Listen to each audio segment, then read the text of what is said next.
counted among the outlaws. He said, "Come, follow me."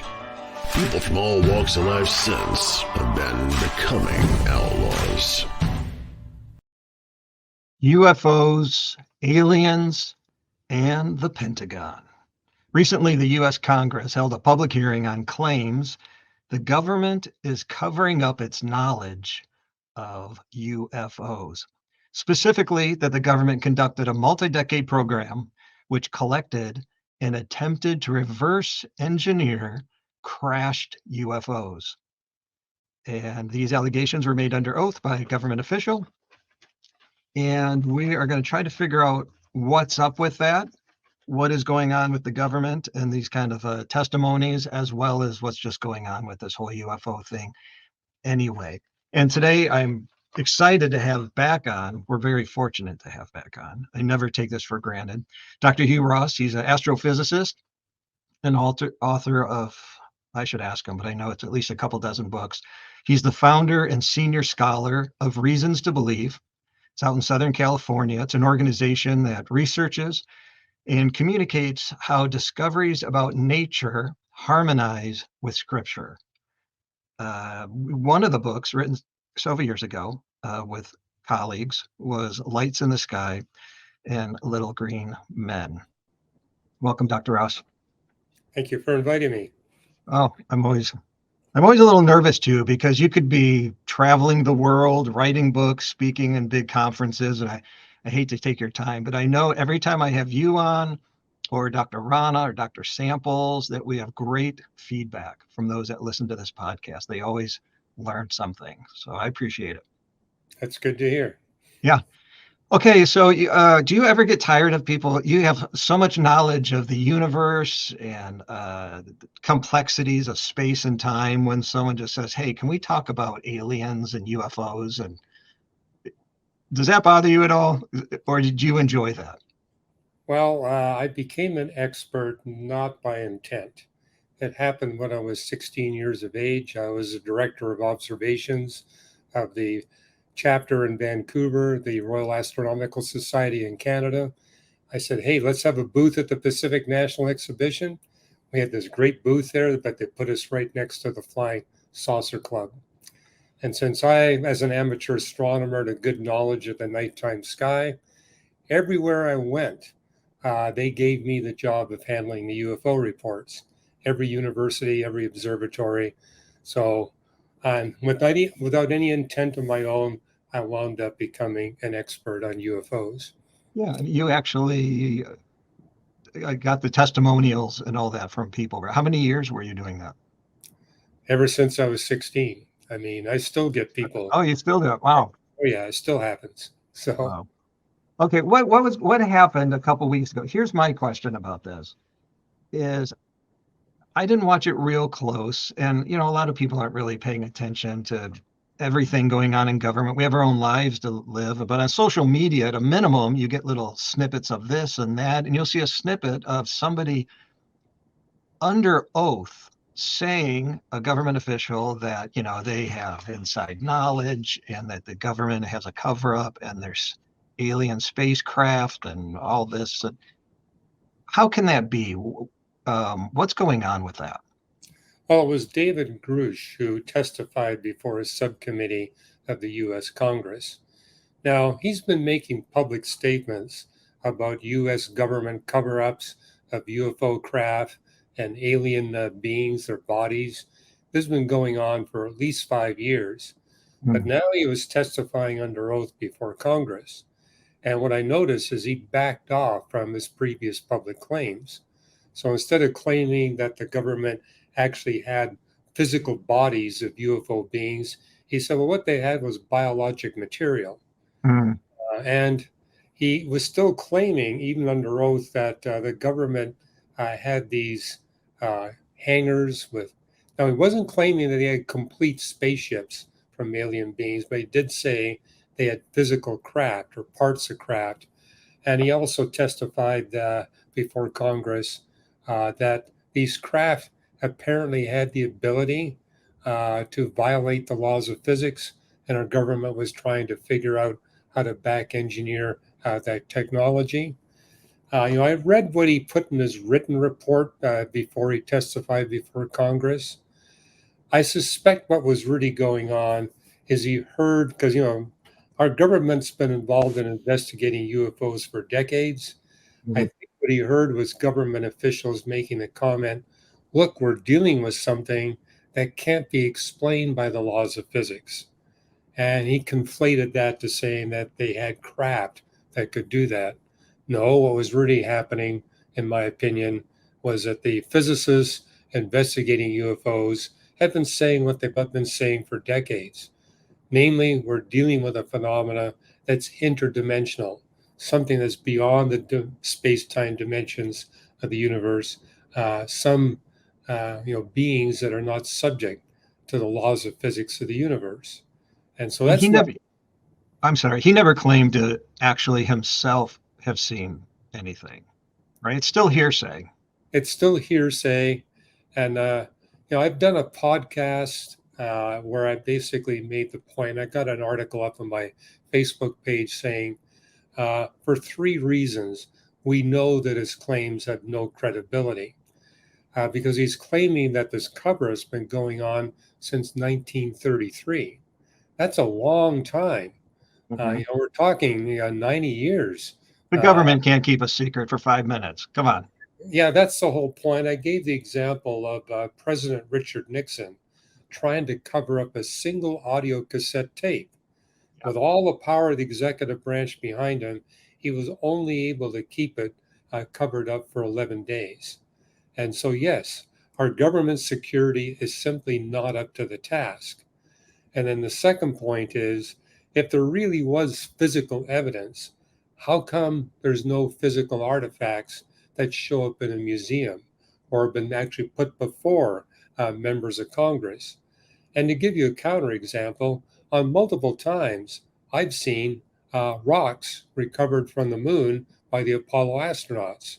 I've watched officials handling these rocks. I've seen these rocks up close. But no one has ever seen an artifact from one of these alien spacecraft. Lots of Right. fuzzy photographs, but nothing you can handle or touch or actually see in a museum. But I think the strongest evidence against David Grush's claims is that it's simply not possible for a craft of that size to traverse interstellar space. And, the one equation every layperson knows is E equals mc squared. Hmm. Well, c is the velocity of light and basically makes the point. It's simple high school algebra to take E equals mc squared and demonstrate the faster you travel through space, the more damage you're going to take from particles in interstellar space. And even if you're only going 1/10 the velocity of light, the protons and electrons and microdust you encounter as you travel through interstellar space will destroy your spaceship. Now, there are exceptions to that. If you make the spaceship really small, because the smaller the cross section, the less the damage, maybe you can make it happen. Or if you got a really big spaceship that can withstand the damage. You say, how big are we talking about? Well, I would argue if you want to keep beings like us alive as they travel through interstellar space, the minimum size of the spaceship needed to keep them alive is the size of the Death Star that you see in Star Wars, Sure. or something at least half the diameter of the moon. That's the minimum size. So And the how small do you have to go? Okay, well, astronomers actually have a proposal that they want to get funded, which is to send spaceships to the nearest planet beyond our solar system. It's only 4.25 light years away, but they realize that if they go 1/10 the velocity of light, just the particles that you're going to encounter on the way means that the spaceships can't be bigger than 10 centimeters across. Moreover, we're going to have to send at least 1,000 of them. If we send 1,000 spaceships no bigger than 10 centimeters across, at least half of them will be totally destroyed by the time they get to that nearest extrasolar planet. The other half will all be partly destroyed, but what astronomers are counting on, they'll be destroyed in different ways. So we should be able to get some meaningful data back if we send 1,000 tiny spaceships That is to the. crazy. So Yeah, that's kind of like is that kind of like tortoises where they send all of these little babies down to the ocean, knowing that only some of them are going to survive. You have to start with a mass, right. and then then the few make it, and then they carry on. And if you have a 10, so I'm picturing in my lay brain, 10 centimeters, you're talking about like a kid's tub toy where you have a little whale and you wind it up like You're that talking big. something no bigger than that. How is that a spaceship? Does that fly and go anywhere? Well, we do the technology to accelerate that to 1/10, even to 2/10 of velocity of light. That can be done. The tricky part is to have the instruments on board that tiny spaceship where it has a decent probability of being functional by the time it gets to that nearest planet outside of our solar system. So Uh, instead of chimpanzees, you could have like caterpillars as no, travelers. No, I a was trying to think termite, of. a termite would not make it. A Okay. bacterium wouldn't make it. But the advantage of these little micro machines that they're going to put inside this thing is that they're much less subject to being destroyed by the radiation in interstellar space than a bacterium would be. And so, yeah, bacterium, forget it. But we could send, these little tiny micro machines.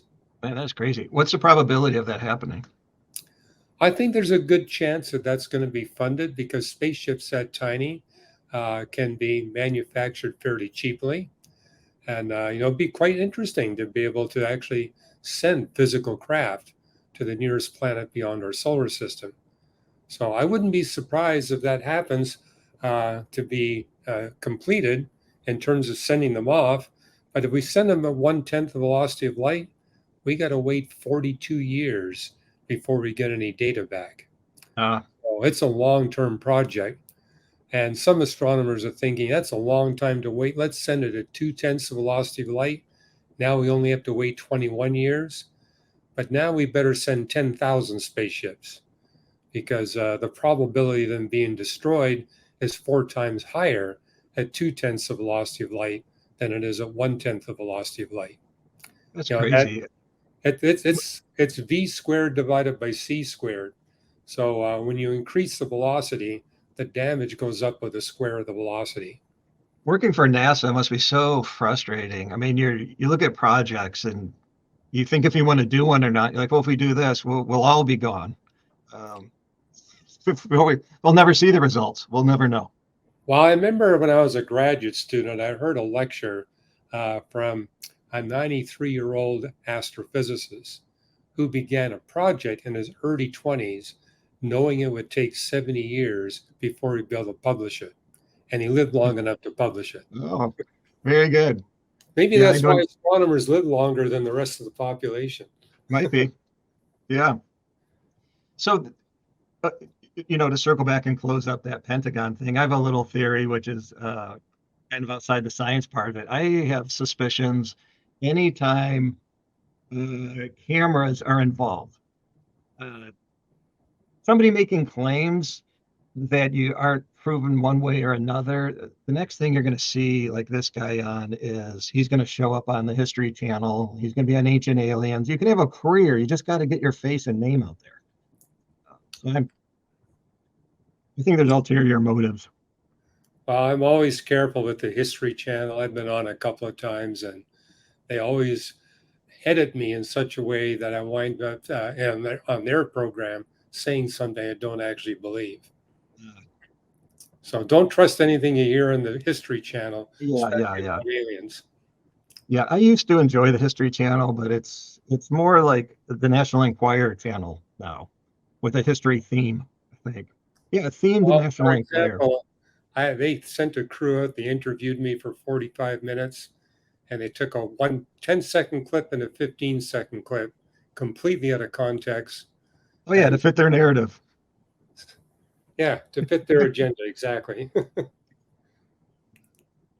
All right, on to actual UFOs and aliens. And I know there's a lot that could be said about that, but when in my college of biology, the only thing that was ever talked about UFO sightings was swamp gas. Um, it's so much more to it now.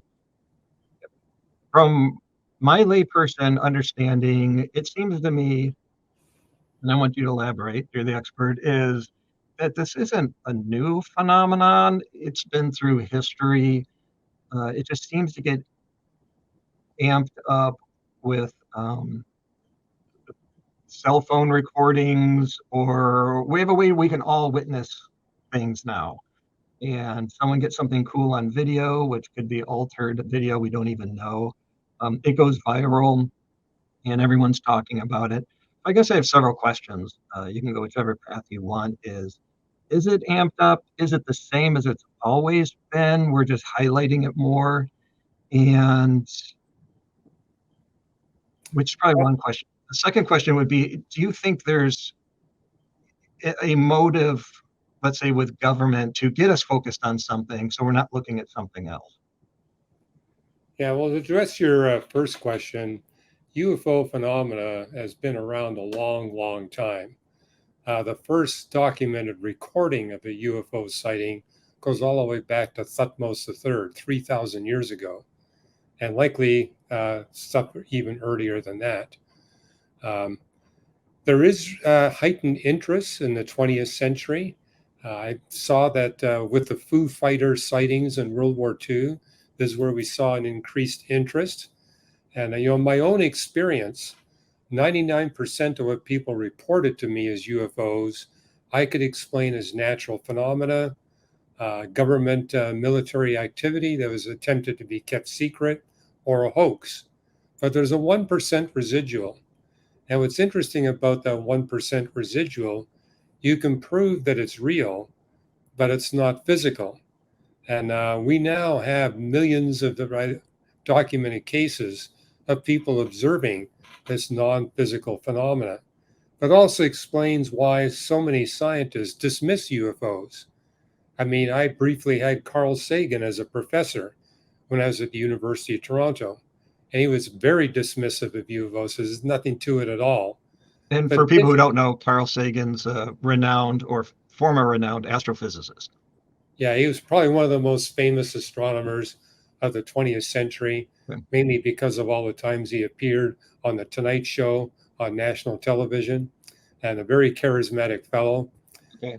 But he was an atheist, at least he was when he was teaching the class to us at the University of Toronto. And his worldview would not accept the existence of non-physical reality. As a Christian, my worldview does accept the possibility of non-physical reality. I mean, what you see in the Bible is that God has created at least two distinct species of intelligent life. We human beings, who are subject to the laws of physics of the universe, and angels who are not. And so angels would be one possible explanation for non-physical reality. And I'm not the only physicist who's written about the UFO phenomena.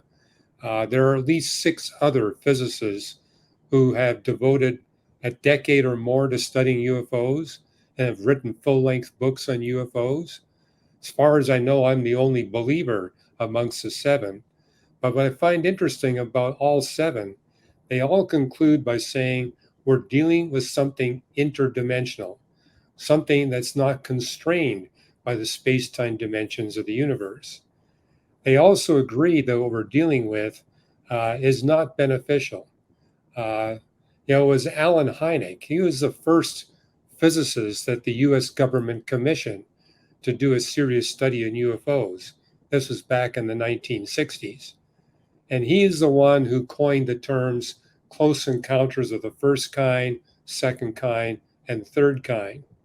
And what modern day physicists have been able to demonstrate, if you have one of these close encounters, the effects are deleterious. About the best you're going to come away from in one of those close encounters is recurring, terrifying nightmares. You say, what's the worst case scenario? People have been killed in their close encounters with UFOs. How has that happened? Well, uh, a close encounter, the third and fourth kind, is where the UFO actually makes physical contact with the human contactee. And so what happens is the human contactee is physically injured and recovers from the injury, or they're killed. Another one that I think they should classify in the same category is where the UFO results in the animals being owned by the human contactee being injured or killed. That's actually more frequent, where, say, the dogs or the cows that are opened by the human contactee get injured or killed. Uh, but and then there's all these people who claim to be abducted aboard UFO crafts. Some have claimed to have been sexually assaulted. And then there are those who go into a trance and they wind up communicating a message to humanity. Probably the most famous example of that would be the Urantia book, where a UFO contactee went into a trance, and under a trance actually was dictated a message that became the Urantia book. And this is not a small book. Some editions are nearly 4,000 pages. But what I find interesting about the Urantia book, a third of its content is denying the deity of Jesus Christ. So it Ah, kind of tells you that these yeah. So it has an UFO, antichrist element.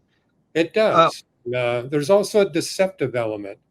I mean, what you notice about these close encounters, say 120 years ago, they were telling their human contactee, we're from the backside of the moon. But once the lay public became aware that physical life is not possible on the backside of the moon, they changed their story. They said that they were from Venus. And when people became aware how hot it is on the surface of Venus, they said Mars. What they're telling their contactees now, we're from another planetary system. So I find it interesting. They seem to keep pace with the general knowledge of yeah. humans about astronomy. They also seem to keep pace with our technology. Again, if Right. you go back 100 years, the UFOs were appearing to human contactees as slow moving dirigibles in the atmosphere. World War II, they were the Foo Fighters moving at the speed of sound. Now we see is that they appear as spacecraft moving at 15 to 18,000 miles per hour. So they seem to be keeping pace with human technology. And I look at both of those historical phenomena as warning signs we're dealing with something deceptive. Yeah. Something deceptive, something dark. And it seems that most of the encounters where people are abducted, those seem to be memories taken through when they're put under hypnosis or something. Something where they give up their mind and they become open to suggestive thinking. Right. In fact, what you see in the Bible, it warns us not to give up control of your mind, Right. or to avoid hypnosis, or to avoid being put into a trance. And that's when these kinds of things do happen. What my colleagues and I wrote in our book, Lights in the Sky and Little Green Men, what's really interesting, I think what's unique about our book on UFOs is that we document that these encounters, close encounters, they exclusively happen to people who have opened doors to the occult. Either they do, or a close relative or a sexual partner has these open doors. But when the doors are closed, that's the end of their UFO experiences.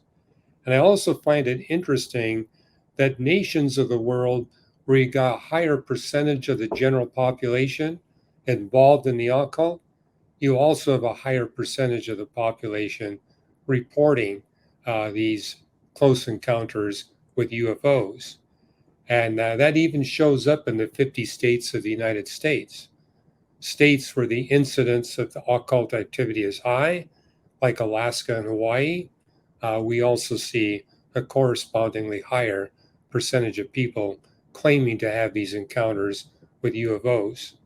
So our point is we're providing a testable, a scientifically testable explanation. If you open the doors of the occult, this is going to Mhm. happen to you. Close the doors, that'll be the end of the phenomena. Which really seems to be the same when it comes to anything paranormal.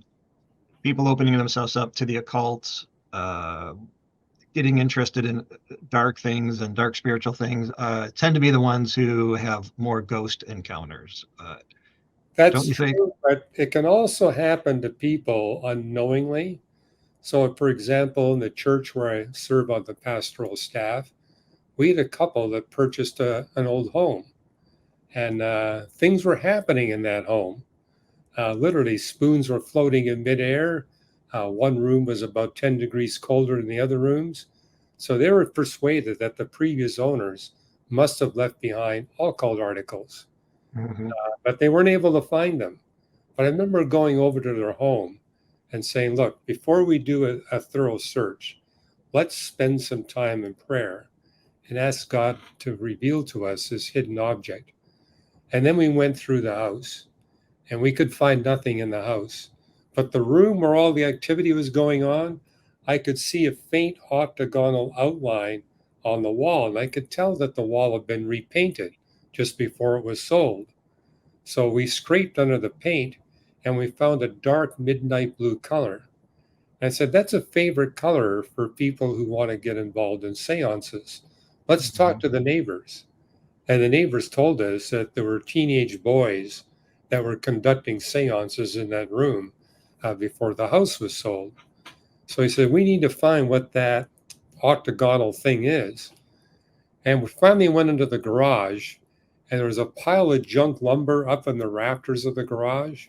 I says, that's the one place we haven't looked. Let's haul all that stuff down. It was quite a job, but in the middle of all that junk lumber was an octagonal astrological forecaster. It perfectly matched the shape on the wall. We destroyed that object, and that was the end of weird things going on in the house. But that's an example where here's a Christian couple, no open doors to the occult, but they purchased a home where the previous owners had Yeah. open doors to the occult. So, in situations on a broader scale where military um, is witnessing and then documenting, and radars are picking up something going too fast that a body would not handle, that is impossible, it denies physics. Um, is there a broader deception going on then to humanity, or under what you're talking about, would the pilots personally be involved in some kind of a cult and it's triggering some kind of activity around them? And what's Well, going a on there? lot of what the governments of the world are reporting being cited by Navy pilots, Air Force pilots, a lot of what they're talking about is things that I think fall in the 99% category. A tiny chip of paint breaks off from the jet aircraft, and you know, it gets heated up. You see this trajectory, and it looks like it's violating the laws of physics, but that's on the assumption that it's far away. If it's Mhm. close by, that's something that can be naturally explained. However, some of the things I've read from Navy and Air Force pilots, it's like they really are seeing something that's in the 1% category. And there I would look for an occult connection. But again, we're talking only 1% of what people report as UFOs. But I think the best examples where we can say, hey, we're dealing with something real but not physical is when a UFO is sighted by more than one person going through the atmosphere and is observed to crash into the earth. But when you see it going through the atmosphere, if you've got multiple observers, you can calculate the velocity of its path. And what I noticed from all the cases I've looked at, the ground observers never report a sonic boom. They never report heat friction. If it's going faster than the speed of sound, you will get a sonic boom. And if it's moving at 15,000 miles per hour, you're going to see significant heat friction behind the craft if indeed it's a physical craft. So the fact that that's not reported tells me, but the fact that it crashes into the earth and you go to the crash site and you'll see a shallow crater. If there's snow, the snow is melted. The vegetation is consistently damaged. But as you search around the UFO crater site, no artifacts, no debris. If it was a physical craft, we would find plenty of debris. The fact that we see nothing tells us we're dealing with something that's not physical. But the fact that you've got a crater, the fact that you've got damaged vegetation tells us we're dealing with something that is real. It's real, but not physical. Well, that explains why other astrophysicists like the French Jacques Vallée in his multiple books on UFOs says we're dealing with something interdimensional. Okay, not physical, but real. Right. So if it's spiritual, we're talking, if we back and put all together, you're talking about possible, the Bible talk about angels, beings, these would be dark, so fallen angels, demonic category.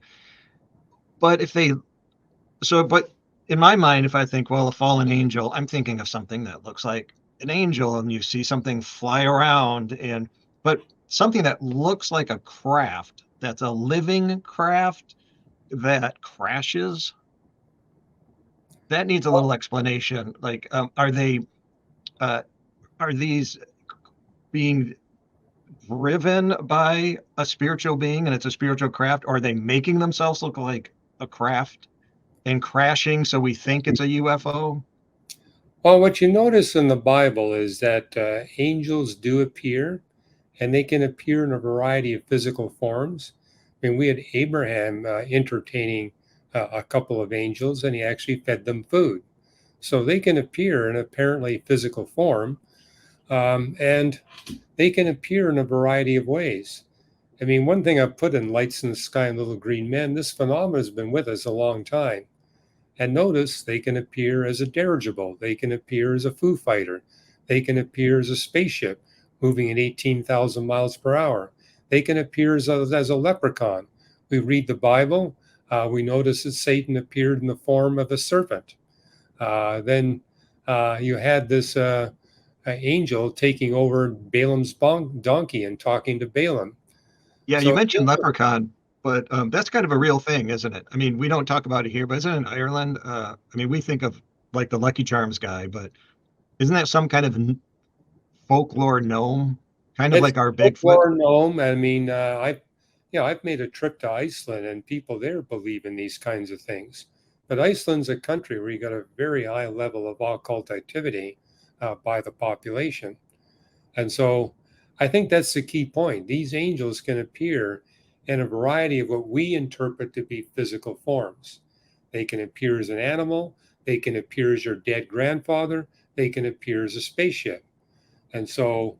It's not all surprising that we see this great variety of the ways that they make appearances to human beings. So you mentioned interdimensional. What would uh, interdimensional mean? Well, that's a term that was coined by the French astrophysicist Jacques Vallée. He's an agnostic. I mean, from a biblical perspective, God has created the universe as a physical realm for us human beings and physical life on planet Earth. But the Bible is clear that He's created a different realm for the angels. And it's not the same physics as our universe. And the difference is we humans are constrained to the physical universe. The angels are not. They can stay in their realm, but they have the power to come temporarily into our realm. I mean, you got Hebrews 13:2, where the author of Hebrews says to Christians, many of you have entertained angels unawares. They can appear in human form. I mean, we see this in the book of Acts, where an angel came and set Peter free from the jail. But as soon as he's set free, the angel disappeared. So they can come and go. They're not constrained to our physical realm.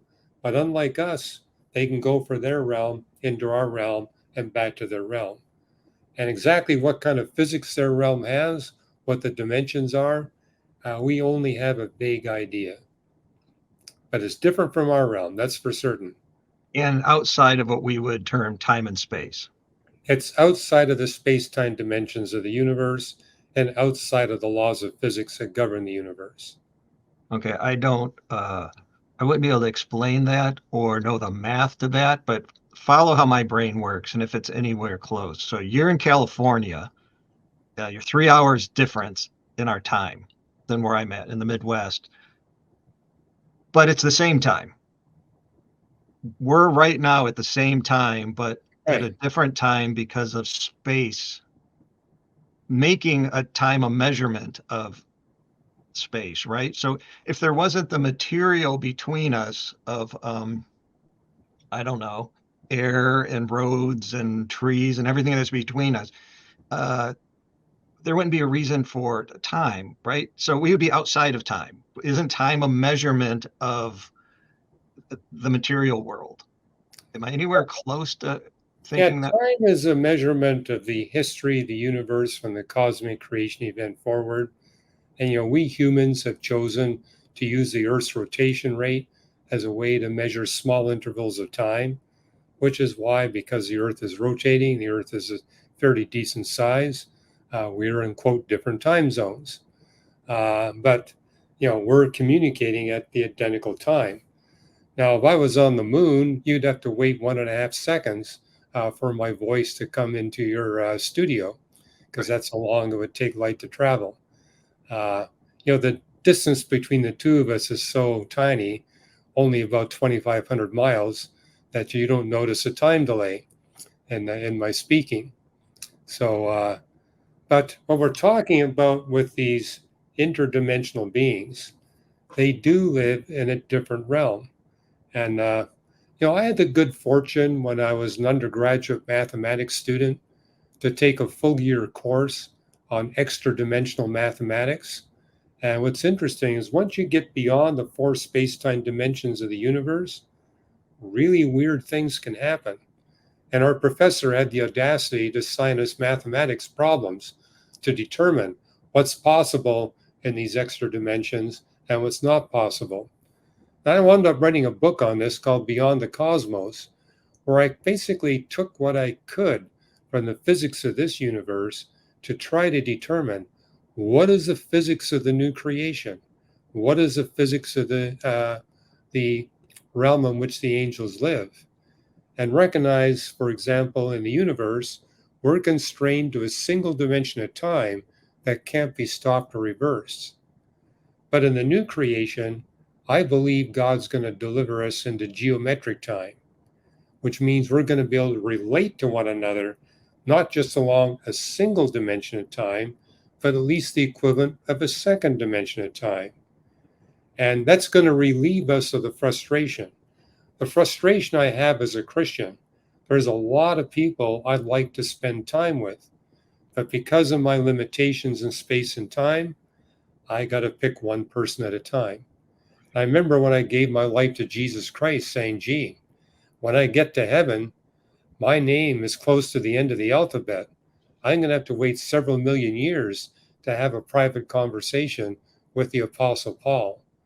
But what I wrote about in Beyond the Cosmos, God's going to give the Apostle Paul the capability of having billions of simultaneous private one-on-one conversations. And you're Which, going to be given a new name. Maybe it'll start with an A anyway. yeah, might start with an A, exactly. Or there might be some other alphabet. But it explains why you see in the book of Revelation, there are no families, there are no marriages in the new creation. It's no longer necessary because we're no longer going to be constrained to a single dimension of time. But it explains why the angels have powers we don't have, because they're not living under the same dimensional constraints that we're under. All right. Finally, Dr. Ross, with your time. On the internet, meaning social media lately, the ancient aliens, the ancient astronaut theorists, and these guys, as well as a book that was out a while back, talk about the return of the Annunaki. Did I pronounce that right? Yeah, you did. And I've got a book coming out, later this year. You Uh, always have a book coming out. I always got a book coming out. This one is actually in the You've written process of all being those books printed right behind you, probably. now. So, but I have a chapter in this book. It's called Rescuing Inerrancy. And I put a chapter in there because a lot of theologians have this idea that the ancient peoples were quite backward and not very advanced in their science. And I've had quite a bit of background and research in the history of astronomy, and basically made the point they didn't need help from intelligent aliens to They make the weren't just hunter-gatherers throwing sticks and arrows. they weren't they and their cosmology was quite advanced. Right. And so you've probably heard of Stonehenge. Sure. It's a stone structure in England. And back in the 60s, astronomers examined this and realized it's more than just a spiritual worship site. It's a stone observatory because back in ancient times, they didn't have telescopes, but they had the strong desire to measure astronomical phenomena with positional precision. And so they built these stone structures that would enable them to stand back, say 300 yards or half a mile back, and use the close proximity of these stones, kind of like a gun sight, and that enabled them to make astronomical measurements to better than 1/30th the diameter of the moon in the sky. I'm Literally better. convinced ancient in antiquity, they were wicked smart, smarter than most of us will ever be. Well, not only that, we now know that Stonehenge is not the exception, that the peoples all over the world had built thousands of these stone observatories, some of them more than 30 times bigger than Stonehenge. And with these stone observatories, they were able to determine the size of the Earth, that the Earth was a sphere. They had measured its diameter to 1% precision. They knew the distance to the moon. They knew the distance to the sun. They knew that the sun was the center of the solar system. And they also knew that the stars were bodies like the sun, because they tried to use their stone observatories to measure the distances to the stars. They couldn't do it and realized they had to be extremely distant. And given their brightness, they likely were objects like the sun. So they had a rather sophisticated understanding of the nearby, heavens, and they were able to use these precision measurements to be able to build these amazing stone structures, like the pyramids, the ziggurats in Babylon, the structures we see in North America and South America. Bottom line, this speculation that's being fostered in the 20th and 21st century that these ancient peoples must have gotten their technology from aliens that visited our planet. There is no truth to that at all. So that's They what the had, Anunnaki is, right? The Anunnaki are supposedly gods that came right. down, gave ancient technology, they left, and they're on their way back. That's the story. And both Christian authors and non-Christian authors have written books that have sold in the millions, promoting this idea. Now, why Christian authors? So, are the Anunnaki? It seems like there's some mention of a group of people in the Old Testament um, that had a Well, similar name. Are they associating them with this group of people? well, what you see in some of the apocryphal Old Testament books is references to the Watchers, which are Oh, like the supposedly, Book of Enoch. like the Book of Enoch, exactly. Yeah. Uh, and you do see in the Bible that the sons of God came and had intercourse with the daughters of men. And this is the Rephaim or the Nephilim. Examples would be like Goliath that was killed by David. And Yeah. so they're saying, well, maybe these sons of God were aliens coming to us in these spaceships from other planetary systems. And that explains what we see in the book of Enoch, what we see in Genesis chapter 6, verses 2 and 4. But what I put in this book coming out later this year is that as we understand the technology and the motivation, I mean, often too, we get modern day Bible scholars saying that the ancients didn't have a scientific motivation or they weren't spiritually motivated. The truth is, they were just as intelligent as us. They were just as motivated to learn. They were technologically quite sophisticated, especially when we take into account they were dealing with much more severe climate instability than what we have. I mean, for the past 1,000 years, humanity has had the global mean temperature stable to better than plus or minus zero point zero 0.06 degrees centigrade. That is a big reason explaining the huge advance in our technology over the past 1,000 years. And so if you go back 8, 9, 10,000 years, you're dealing with a situation where the climate isn't as stable as it is today. Nevertheless, it's amazing, in spite of that climate instability, what the ancients were able to achieve. And so I think we have to stop looking down on them. Oh, yeah. They, they were just as motivated to learn about science as we were. I mean, it bothers me that 21st century theologians are saying the people of Moses' generation didn't care two bits about astronomy, science, or cosmology. And there's plenty of documented material in the ancient historical records saying they were incredibly advanced. So Mhm. advanced, in fact, that we astrophysicists actually dig in to the ancient Egyptian astronomical records to actually build superior models of the interiors of variable stars, because we're looking at data that they recorded about stars 3,000, 4,000, 5,000 years ago. We can compare that with the measurements we're making today and say, hey, over the past 4,000 years, the star changed this way. And what's amazing is without telescopes, the Egyptians were able to record the periodicity of variable stars to 5 places of the decimal. Very high precision work. An amazing achievement when you think they didn't have telescopes. But they Yeah. had these stone observatories, and over 100 years, they could make measurements accurate to 5 places of the decimal. We compare their measurements with the measurements we make today, and it actually enables us to learn a whole lot more about the interior physics of stars than we could have if we didn't have those ancient astronomical records. We know 2,000 years ago, an unknown number of them across the world were able to determine a location and a time a Christ was to be born, looking Well, at the stars. you're referring to what you see in Daniel chapter 9. And what's interesting about Daniel, his prophecy is the only book in the Bible that predicts the timing of the coming of the Messiah. Not precisely, but to within plus or minus a few years.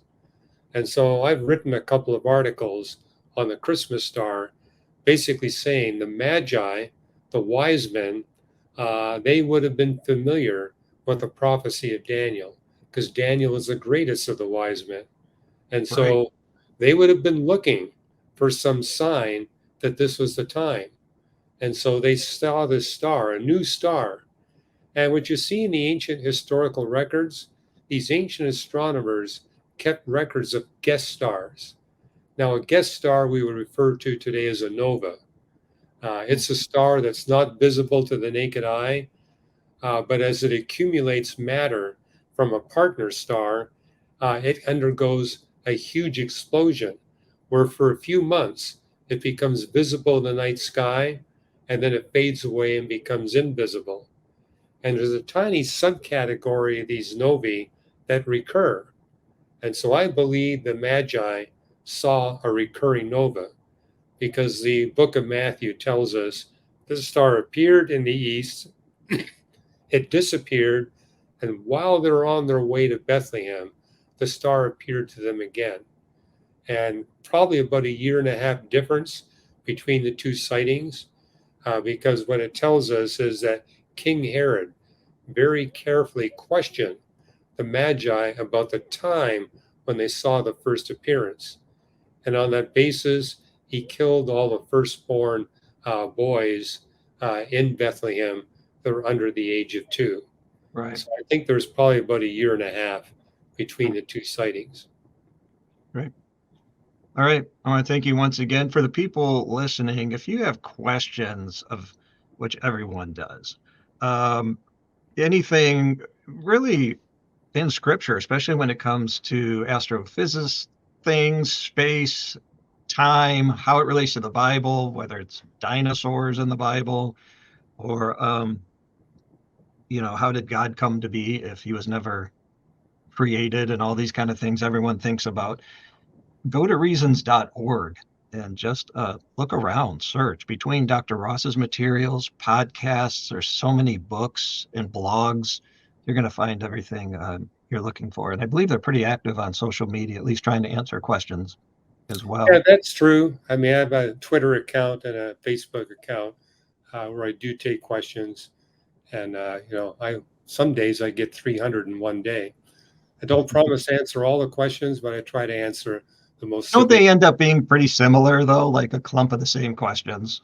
They do. And I've got I get through those questions fairly quickly because there's a question I've answered before. I just give them a URL, go here, and Right. here's your answer. But on our reasons.org website, you'll literally find tens of thousands of articles.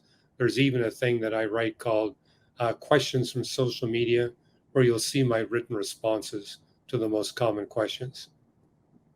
All right, perfect. All right, thank you. I always appreciate it. Thanks for coming on. Oh, my pleasure. Counted among the outlaws, he said, "Come, follow me." People from all walks of life since have been becoming outlaws.